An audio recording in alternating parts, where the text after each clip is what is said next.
Dear students, आज हम बात करते हैं स्कोप ऑफ एनवायरमेंटल इकोनॉमिक्स। तो इसमें हम बात करेंगे कि नेचर और स्कोप क्या है एनवायरमेंटल इकोनॉमिक्स के। उससे पहले एक बार फिर से हम बात करते हैं कि एनवायरमेंटल इकोनॉमिक्स क्या है, इसका संबंध मुख्य रूप से किससे है। तो हमने जैसे पिछले लेक्चर में बात की थी कि एनवायरमेंटल इकोनॉमिक्स है, उसका संबंध मुख्य रूप से पर्यावरण पर पड़ने वाले अर्थव्यवस्था के प्रभाव और पर्यावरण के अर्थव्यवस्था पर पड़ने वाले प्रभावों से है। तो क्या इम्प्लीकेशंस हैं पर्यावरण का, यदि पर्यावरण का अर्थव्यवस्था पर क्या प्रभाव और पर्यावरण पर अर्थव्यवस्था का क्या प्रभाव पड़ता है, उसके बारे में हम इसमें बात करते हैं। और इसके बारे में हमने कहा था कि एनवायरमेंटल इकोनॉमिक्स काफ़ी इम्पोर्टेंट है। इम्पोर्टेंट इसलिए है क्योंकि अर्थव्यवस्था और पर्यावरण के प्रति हमारा एक सजग दृष्टिकोण होना जरूरी हमने इसलिए बताया था, क्योंकि यदि ऐसा नहीं होगा, यदि हम अपने पर्यावरण के प्रति सजग नहीं होंगे, जागरूक नहीं होंगे, अवेयर नहीं होंगे, तो मुश्किल हमें यह होगी कि हमारे जो रिसोर्सेज हैं वो एग्जॉस्ट हो जाएंगे, वो समाप्ति की ओर होंगे। इसी प्रकार से जो एनवायरमेंटल डिग्रेडेशन होगा, पर्यावरण अवनति होगी, वो भी एक समस्या के तौर पर हमारे सामने आन खड़ी होगी। और हमारा जो इकोसिस्टम है उसमें कई तरह की प्रॉब्लम्स आ जाएंगी और इन समस्याओं के समाधान के लिए फिर हमें नए नए उपाय ढूंढने होंगे।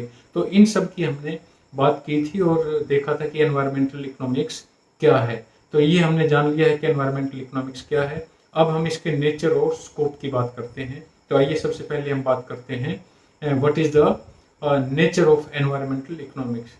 तो जब हम नेचर की बात करते हैं तो हम एनवायरमेंटल इकोनॉमिक्स के लिए ये कह सकते हैं कि environmental economics is considered both as positive and normative science. तो हम अपने जो एनवायरमेंटल इकोनॉमिक्स है इसको हम पॉजिटिव और कहें तो सकारात्मक और आदर्शात्मक विज्ञान दोनों के रूप में हम इसको स्वीकार करते हैं। और it covers both micro and macro aspect of different pollution problems.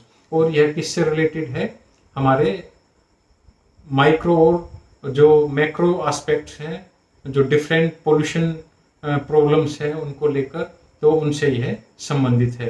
तो इसको हम और क्या कह सकते हैं कि ये ऐसे पहलू हैं जो पर्यावरणीय अर्थशास्त्र की प्रकृति और कार्य क्षेत्र को स्पष्ट रूप से परिभाषित करते हैं। तो ऐसे कई सारे पहलू हैं जिनको हम कह सकते हैं कि ये एनवायरमेंटल इकोनॉमिक्स के नेचर और स्कोप को हमें बताते हैं। तो हम यहाँ नेचर की बात कर रहे हैं। नेचर में हमने कहा कि एनवायरमेंटल इकोनॉमिक्स को हम किस रूप में देख सकते हैं, वो हम पॉजिटिव साइंस के रूप में भी और नॉर्मेटिव साइंस के रूप में भी। ऐसा क्यों कह रहे हैं, क्योंकि environmental economics is based on the scientific theory and application of welfare economics too. तो इसलिए हम इसको क्या कह रहे हैं कि यह it is positive science as well as it is normative science.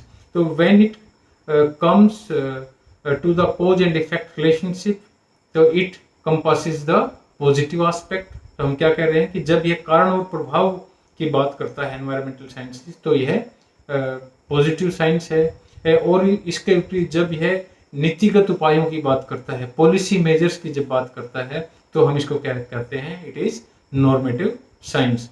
तो इसको हम क्या कह सकते हैं कि यह माइक्रो और मैक्रो जो एस्पेक्ट्स हैं उनकी अवधारणा को समझने के लिए हम एक एग्जांपल लेते हैं कि हमारी जो एनवायरमेंटल इकोनॉमिक्स है वो नॉर्मेटिव, पॉजिटिव और नॉर्मेटिव साइंस है। और इसमें जो यह और किससे रिलेटेड है, इसमें जो माइक्रो मैक्रो जो डिफरेंट एस्पेक्ट्स हैं वो भी हैं इसमें। और उसको समझने के लिए हम एक बात कर रहे हैं कि एक एग्जांपल ले रहे हैं। जैसे हम देखते हैं कि जो दिल्ली जैसे मेट्रोपॉलिटन सिटी हैं उसमें लोगों को सांस लेने के लिए फ्रेश एयर नहीं मिलती है।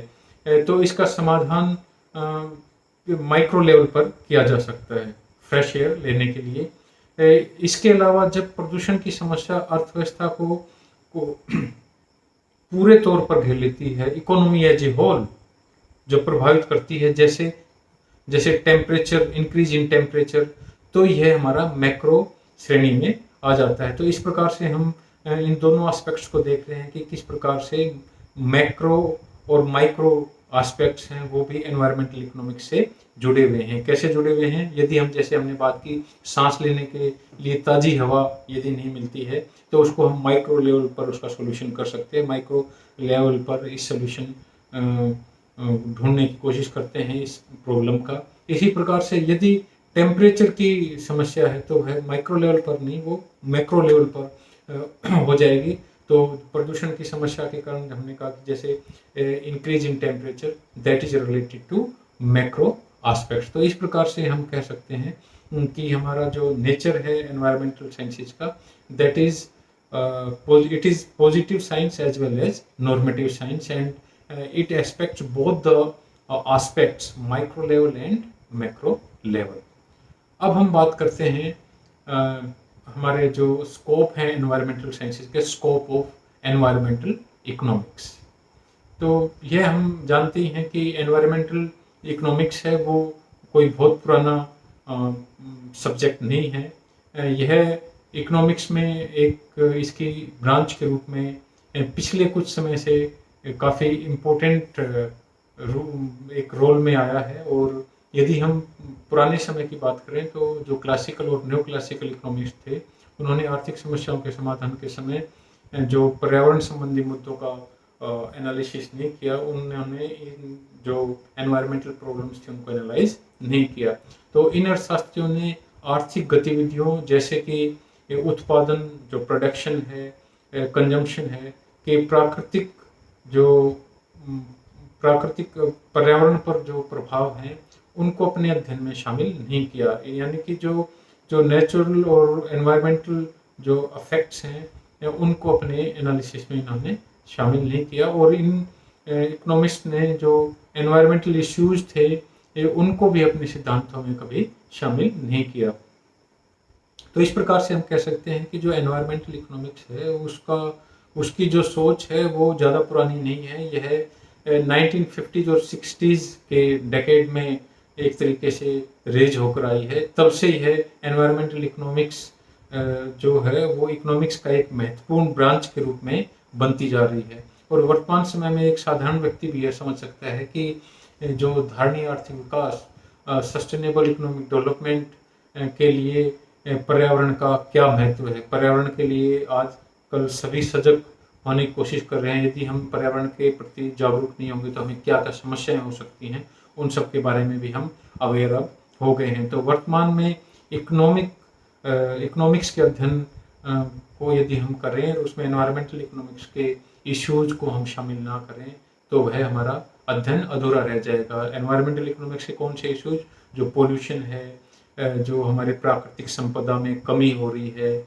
या फिर ग्लोबल वार्मिंग, जो हमारा वैश्विक तापमान में जो वृद्धि हो रही है, यदि हम उनका अध्ययन नहीं करते हैं तो हमारा अध्ययन एक तरीके से अधूरा रह जाता है। और पर्यावरण संबंधी जो मुद्दे हैं वो अर्थशास्त्र के अध्ययन के रूप में एक आ गए हैं।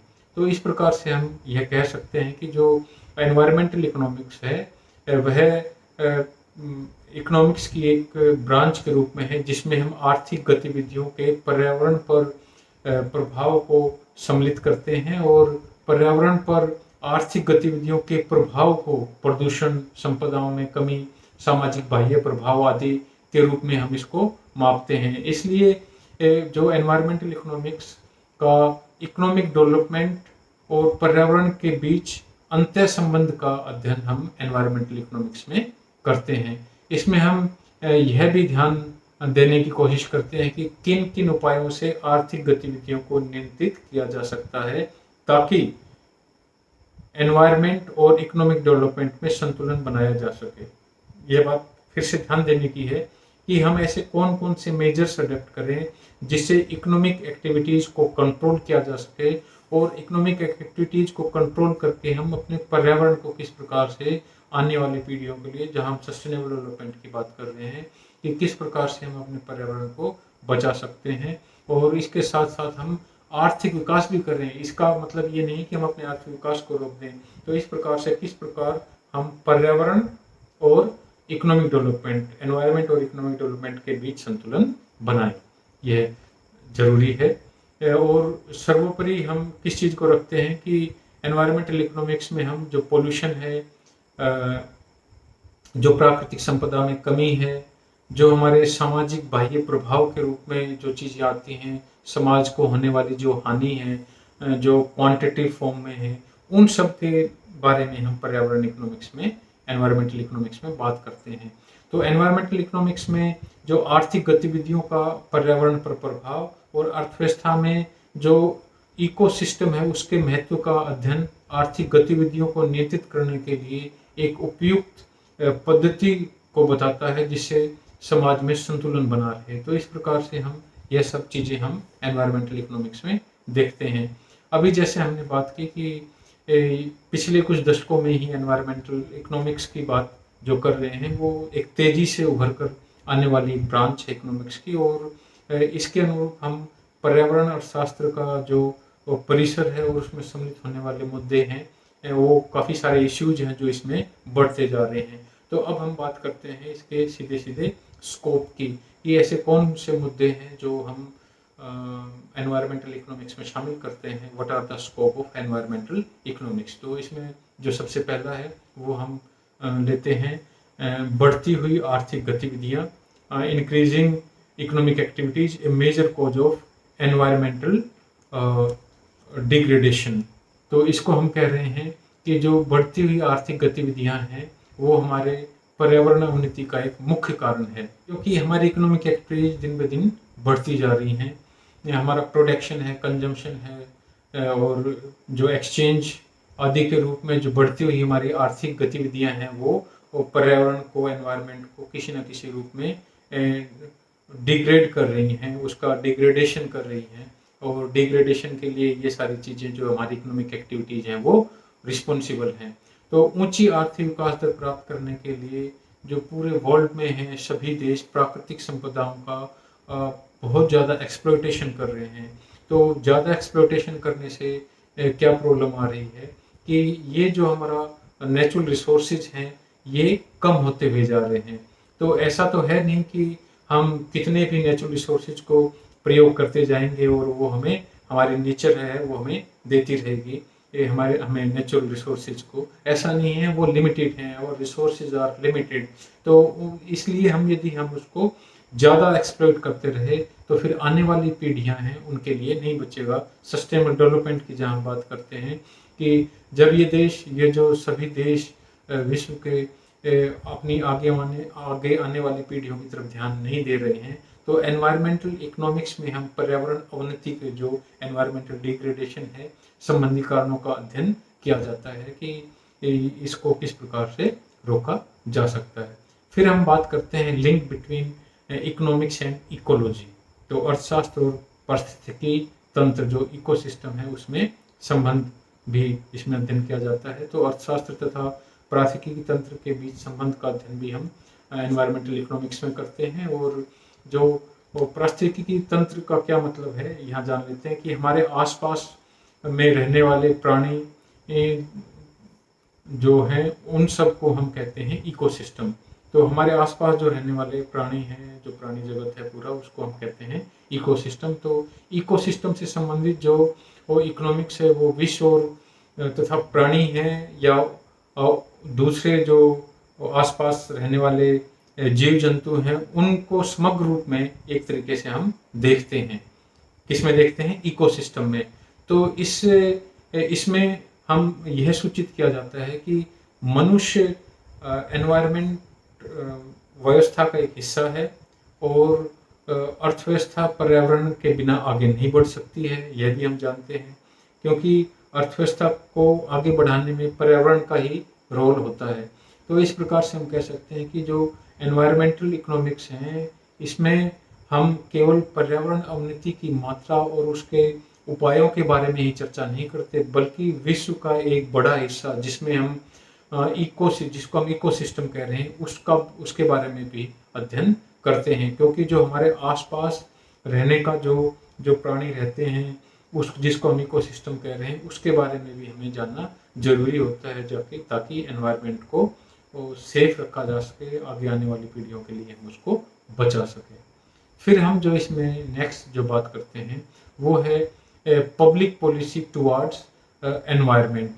तो इसमें हम बात करते हैं जो पर्यावरणीय अर्थशास्त्र में सरकार की पर्यावरण संबंधी नीतियां जैसे पर्यावरण का संरक्षण, पर्यावरण अवनति पर रोक, जो प्राकृतिक संपदा है उसका न्यायपूर्ण व्यवहार आदि सभी को हम शामिल करते हैं। तो हम क्या कह रहे हैं कि यह गवर्नमेंट संबंधी जो नीतियां हैं उसके बारे में भी, कि किस प्रकार से पर्यावरण का संरक्षण किया जाए, कौन सी नीतियां अपनाई जाए, और यदि वो पॉलिसीज अपनाई जाती हैं तो उसका क्या प्रभाव पड़ेगा। इसी प्रकार से पर्यावरण अवनति पर रोक, कि जो डिग्रेडेशन हो रहा है एनवायरनमेंट का उसको कैसे रोका जा सकता है, उसके लिए कौन सी नीतियां अपनाई जा सकती हैं। और इसी प्रकार से जो प्राकृतिक संपदा है, जो नेचुरल रिसोर्सेज है, उसका किस प्रकार से एलोकेशन करें ताकि सभी लोगों को उसका फायदा हो। तो वर्तमान समय में विश्व के लगभग सभी देश धारणीय आर्थिक विकास पर अपना ध्यान केंद्रित किए हुए हैं, सस्टेनेबल इकोनॉमिक डेवलपमेंट पर बात करते हैं, जिसके लिए वे संबंधित नीतियां भी बना रहे हैं। सभी देश किसके लिए नीतियां बना रहे हैं? सस्टेनेबल डेवलपमेंट के लिए, कि किस प्रकार से हम अपने एनवायरनमेंट को प्रोटेक्ट करें, आर्थिक विकास को भी जारी रखें, और आने वाली पीढ़ियों के लिए हम किस प्रकार से अपने जो संसाधन है उनको बचा सकते हैं। इसी प्रकार से पर्यावरण संबंधी जो सरकारी नीतियों में पर्यावरण की सुरक्षा, प्राकृतिक संपदाओं का न्यायोचित प्रयोग, प्रदूषण नियंत्रण आदि नीतियां इसमें हम शामिल करते हैं। यह सभी नीतियां पर्यावरण अर्थशास्त्र का अध्ययन का एक अंश है। तो यह सब हम किसमें पढ़ते हैं? एनवायरमेंटल इकोनॉमिक्स का एक हिस्सा है। उसमें हम जो गवर्नमेंट पॉलिसीज हैं एनवायरमेंट के लिए, उन सब का हम अध्ययन इसमें करते हैं। फिर जो नेक्स्ट स्कोप आता है वो आता है हमारा assessment of monetary value of environmental degradation, पर्यावरण अवनति का मौद्रिक मूल्यांकन। ठीक है, इसमें हम मौद्रिक मूल्यांकन करते हैं। तो इसमें कोई संदेह नहीं है कि बढ़ती हुई आर्थिक गतिविधियां पर्यावरण अवनति का एकमात्र कारण है, और जो बढ़ती हुई इकोनॉमिक एक्टिविटीज हैं उसके कारण हमारा जो पर्यावरण है दिन ब दिन वो अवनति की ओर है, उसमें डिग्रेडेशन हो रही है। तो यहाँ प्रश्न यह है कि क्या हम पर्यावरण अवनति के मौद्रिक मूल्य को माप सकते हैं? क्या हम उसका मुद्रा के रूप में देख सकते हैं? तो इसका उत्तर हम निश्चित ही रूप से हाँ में देंगे, क्योंकि हम इसको मौद्रिक रूप में भी हम देख सकते हैं, माप सकते हैं कि हमारे एनवायरनमेंट को कितना नुकसान हुआ है। इसका आकलन करने के लिए, इसका एस्टिमेट लगाने के लिए पर्यावरण अवनति की सामाजिक लागत के रूप में किया जाता है। तो पर्यावरण जो अवनति हुई, जो एनवायरमेंटल डिग्रेडेशन हुआ, उसकी जो कॉस्ट है उसको हम सोशल कॉस्ट के रूप में देखते हैं। और यह सोशल कॉस्ट क्या है कि पर्यावरण शास्त्र के अध्ययन में हम यह भी चर्चा करते हैं कि कैसे पर्यावरण अवनति के मौद्रिक मूल्य का आकलन कर सकते हैं। तो इस प्रकार से हम कहते हैं कि हमारा स्कोप ये भी है हमारा एनवायरमेंटल इकोनॉमिक्स का, कि हम इसमें किस प्रकार से जो एनवायरमेंटल डिग्रेडेशन हुआ उसका मौद्रिक मूल्य का आकलन कर सकते हैं, किस प्रकार से हम एस्टिमेट लगा सकते हैं कि इसकी मॉनेटरी वैल्यू का, जो एनवायरमेंटल डिग्रेडेशन हुआ उसका। फिर हम इसमें शामिल करते हैं government policies for environment protection and it's affect on macro economy. तो ये भी एक इसका स्कोप है एनवायरमेंटल इकोनॉमिक्स का, कि पर्यावरण सुरक्षा के लिए सरकारी नीतियां और इसका मैक्रो जो इकोनॉमी है, जो समष्टिगत अर्थव्यवस्था है, इसके ऊपर इसका क्या प्रभाव पड़ता है। तो इसमें हम ना केवल सरकारी नीतियों का अध्ययन करते हैं, बल्कि इन नीतियों का मैक्रो इकोनॉमी पर क्या प्रभाव पड़ता है उसका भी अध्ययन किया जाता है। जो गवर्नमेंट ने पॉलिसीज बनाई हैं उनका क्या प्रभाव पड़ा, और उसके प्रभाव से एनवायरनमेंट और इकोनॉमी पर, उन पर क्या प्रभाव पड़ा, इसका भी हम अध्ययन इसमें करते हैं। यहाँ पर्यावरण संबंधी सरकारी नीतियों का मैक्रो इकोनॉमिक एनालिसिस दोनों तरह से किया जाता है। कैसे? मौद्रिक रूप में भी और सोशल बेनिफिट्स के रूप में भी, कि लोगों को उसमें, जो समाज में रहने वाले हैं लोगों को, उनको क्या लाभ प्राप्त हुआ है, और उनको मौद्रिक रूप में क्या लाभ प्राप्त हुआ है, और सामाजिक रूप में भी, कि मुद्रा के रूप में भी क्या उनको कोई लाभ हो रहा है, या सामाजिक रूप में हम कह सकते हैं जैसे स्वच्छ हवा मिल रही है ना, ध्वनि प्रदूषण कम हो रहा हो, स्वच्छ पानी पीने का मिलने लगे। तो यह एक सामाजिक लाभ है और मुद्रा के रूप में भी हम देख सकते हैं कि जब लोगों को स्वच्छ पानी मिलता है तो उनको पहले से कम पैसे खर्च करने पड़ेंगे स्वच्छ पानी पीने के लिए, एयर प्योरीफाई करने के लिए। तो इन सब को हम कहते हैं कि जो पर्यावरण सुरक्षा के लिए जो सरकारी नीतियां हैं उसका मैक्रो इकोनॉमिक इम्पैक्ट क्या हुआ है, क्या उसको हम मौद्रिक और सामाजिक लाभों के रूप में देख सकते हैं।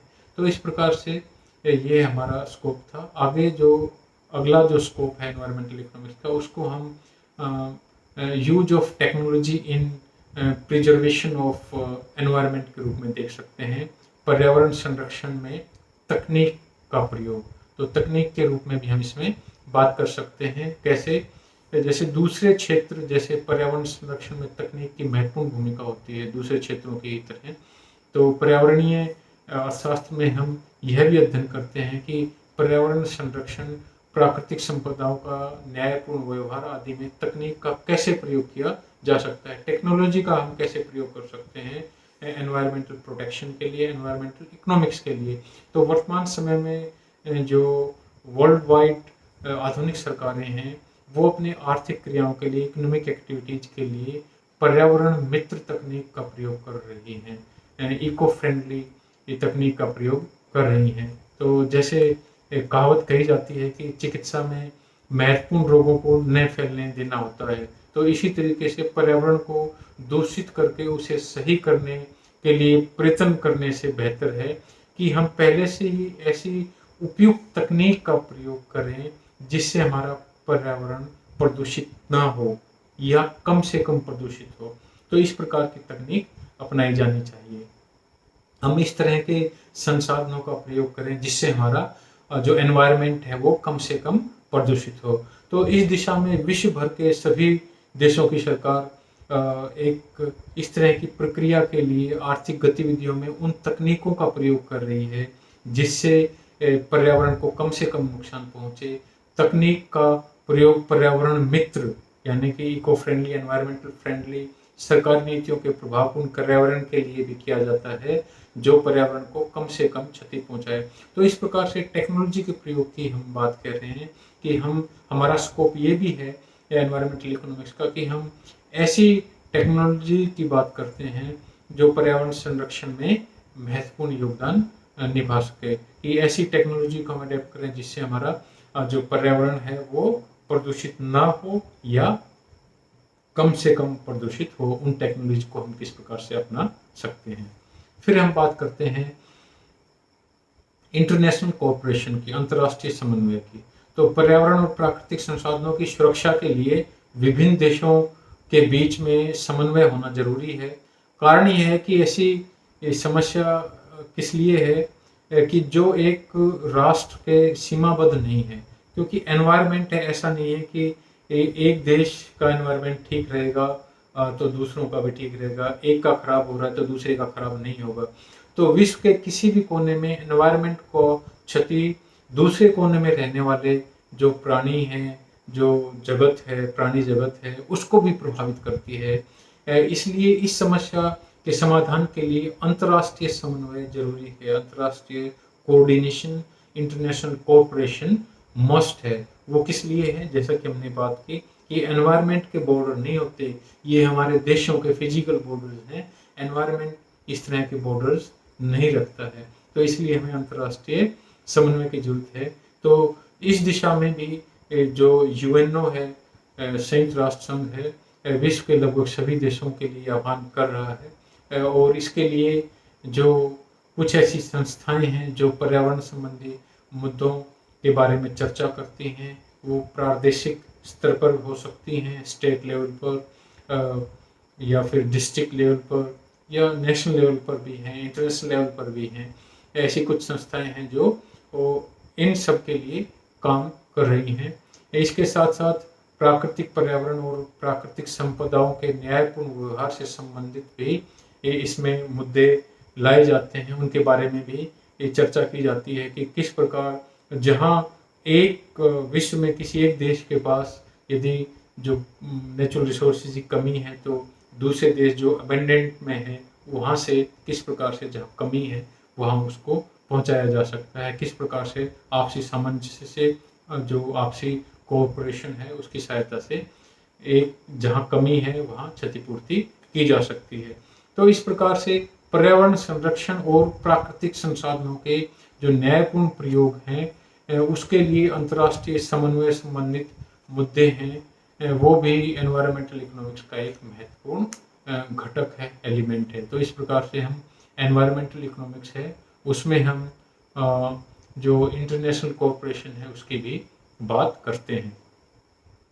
इसी प्रकार से हम जो एनवायरमेंटल प्रियोरिटाइजेशन एंड एथिक्स है उसकी भी बात करते हैं। जो एनवायरमेंटल प्रिजर्वेशन एंड एथिक्स की जो हम बात कर रहे हैं उसको इस रूप में समझ सकते हैं कि यह नैतिक उत्तरदायित्व है कि हम अपनी आर्थिक गतिविधियों में संलग्न हो और हमारा पर्यावरण कम से कम प्रभावित हो, कि हम इकोनॉमिक एक्टिविटीज़ में जहाँ संलग्न हैं वहाँ हम ध्यान रखें कि हम अपने एनवायरनमेंट को किस तरीके से प्रोटेक्ट कर सकते हैं। तो यहाँ हम उसी की बात कर रहे हैं जो एथिक्स की बात हो रही है, कि हम अपने एथिक्स को भी ध्यान में रखें। यह यहाँ बताना ज़रूरी है कि केवल सरकारी नीतियाँ और जो लॉज हैं वही पर्यावरण को सुरक्षा दे, यह ज़रूरी नहीं है। हमारे एथिक्स हैं वो भी काम आते हैं, बल्कि हम लोगों को एक नैतिक दायित्व के रूप में उनको एक बताएं कि यह दिशा है, कि हमारा हम सबका नैतिक दायित्व है कि हम पर्यावरण को किस प्रकार से साफ सुथरा और सुरक्षित रख सकते हैं। तो पर्यावरणीय अर्थशास्त्र तथा जो एथिक्स हैं, न्याय विज्ञान है, एथिक्स को हम न्याय विज्ञान के रूप में कह रहे हैं, वो एक दूसरे से संबंधित है, वो एक दूसरे से अलग नहीं है। तो एनवायरमेंटल प्रिजर्वेशन और जो एथिक्स की हम बात कर रहे हैं उसके लिए हम कह रहे हैं कि ये एक दूसरे के से संबंधित हैं, एक दूसरे से अलग नहीं है। हम बेहतर पर्यावरण के बारे में तब तक नहीं सोच सकते जब तक हम मानसिक और नैतिक तौर पर उसके लिए तैयार ना हो। यदि हम ऐसा नहीं करेंगे तो हम पर्यावरण को क्षति पहुंचाते रहेंगे। तो हम मानसिक तौर पर और नैतिक तौर पर हमें तैयार होना होगा ताकि हम अपने पर्यावरण की का संरक्षण कर सकें।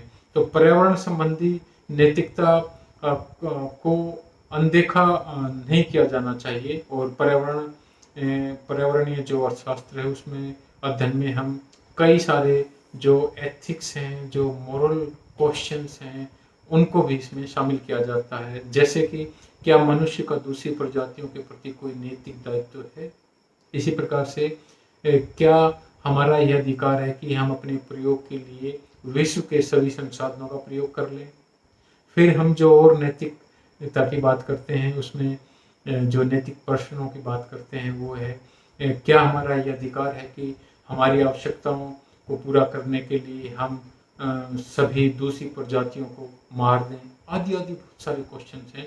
तो इस प्रकार से एनवायरमेंटल जो पर्यावरण संरक्षण और नीति विज्ञान है उसका भी हम अध्ययन इसमें करते हैं एनवायरमेंटल इकोनॉमिक्स में। इसमें एक और जो हम बात करते हैं वो पॉपुलेशन एंड एनवायरमेंटल डिग्रेडेशन की बात करते हैं। यह बात किसी से छुपी नहीं है कि बढ़ती हुई जनसंख्या हमारे एनवायरनमेंट को नुकसान पहुंचाने का एक बहुत बड़ा कारण है। इसीलिए हम कहते हैं कि हमारी बढ़ती हुई जनसंख्या है वो पर्यावरण अवनति का, एनवायरमेंटल डिग्रेडेशन और हमारे जो संसाधनों में कमी हो रही है उसके लिए सबसे बड़ा उत्तरदायी हमारी पॉपुलेशन है। तो बढ़ती हुई जनसंख्या प्राकृतिक संसाधनों पर अत्यधिक निर्भरता के कारण उत्तरदायी है। तो बढ़ती हुई जनसंख्या हम कह रहे हैं कि जो प्राकृतिक संसाधन है उस पर क्योंकि हमारी निर्भरता है और जनसंख्या जितनी ज़्यादा बढ़ती जाएगी हम प्राकृतिक संसाधनों पर उतनी अपनी निर्भरता को बढ़ाते जाएंगे। इसलिए हम कह रहे हैं कि जनसंख्या वृद्धि पर पर्यावरण और प्राकृतिक संसाधनों पर प्रावरणीय जो अर्थशास्त्र है उसमें हम उसके प्रभावों की भी चर्चा करते हैं कि जनसंख्या वृद्धि का पर्यावरण और तथा प्राकृतिक जो संसाधन है उस पर क्या प्रभाव पड़ता है, इसका अध्ययन भी हम एनवायरमेंटल इकोनॉमिक्स में करते हैं। फिर एक और जो महत्वपूर्ण जो इम्पोर्टेंट स्कोप है वो आता है सस्टेनेबल डेवलपमेंट, धारणीय विकास।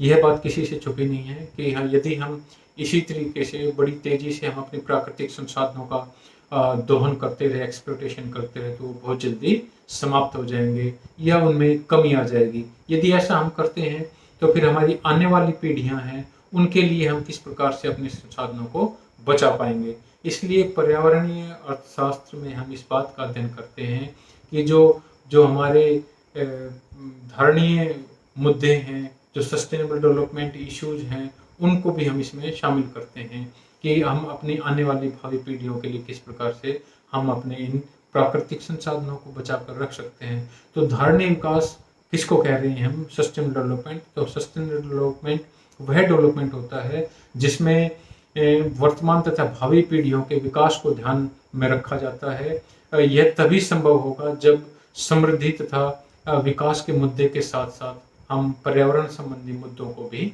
ध्यान में रखें। तो इस प्रकार हम कह सकते हैं कि जो सस्टेनेबल डेवलपमेंट है वो भी एनवायरमेंटल इकोनॉमिक्स का एक महत्वपूर्ण पार्ट है, जिसमें हम अध्ययन करते हैं कि किस प्रकार हम वर्तमान पीढ़ी की ज़रूरतों को पूरा करते हुए जो हमारी फ्यूचर जनरेशन है उसके लिए हम अपने नेचुरल रिसोर्सेज को, अपने एनवायरनमेंट को किस प्रकार से उनके लिए रख सकते हैं। तो इन सब को हम स्कोप कह रहे थे कि ये एनवायरमेंटल इकोनॉमिक्स है, उसके स्कोप है।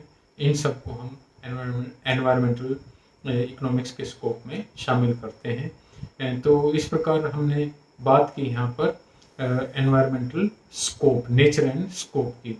तो यहाँ जो क्वेश्चंस, इंपॉर्टेंट क्वेश्चंस बनते हैं उसमें लॉन्ग आंसर टाइप जो क्वेश्चन है वो इस प्रकार हो सकता है: define the concept of environment and explain the nature and scope of environmental economics। Short type जो क्वेश्चंस हो सकते हैं वो इस प्रकार हो सकते हैं कि व्हाट इज एनवायरमेंटल इकोनॉमिक्स,